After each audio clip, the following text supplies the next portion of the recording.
Hello everyone and welcome back to my channel Edmond Mindaros at another Shopee tutorial ang pag-uusapan natin at i-guide ko kayo on how to find your Shopee affiliate ID details on Shopee apps.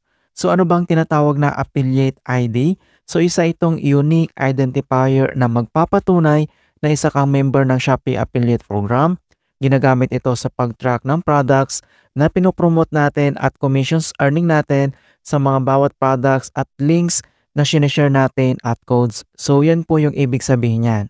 Alright, so kaya stay tuned ka lang at start na natin. So ang next step ay kailangan mo lang i-open ng yung Shopee applications. Dapat nakalagin na ang iyong account and then click mo lang yan. And then once na-open mo na itong Shopee applications at dito lang sa baba ay kailangan mo lang i-select dito yung Meta profile and then click.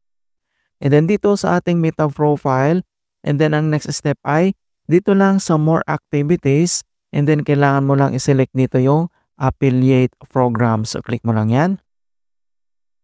And dito sa ating affiliate program settings, so ulit dito lang sa baba ay kailangan mo lang i-select dito yung account. Okay?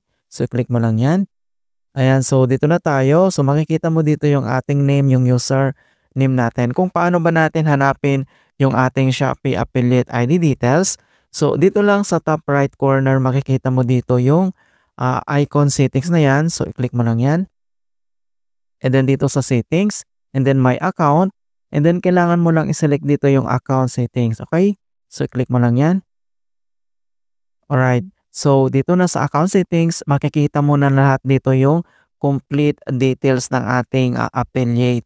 So, nandito yung name, yung username, yung affiliate ID natin. Ito siya. So, pwede mo itong i-copy para may share mo.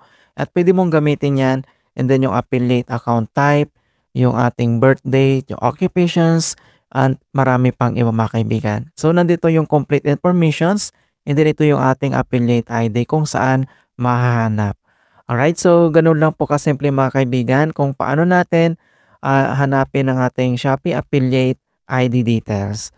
Alright, and hope na nakapagbigay ako ng konting kaalaman at guide tungkol sa Shopee tutorial. Thank you guys and see you in my next tutorial.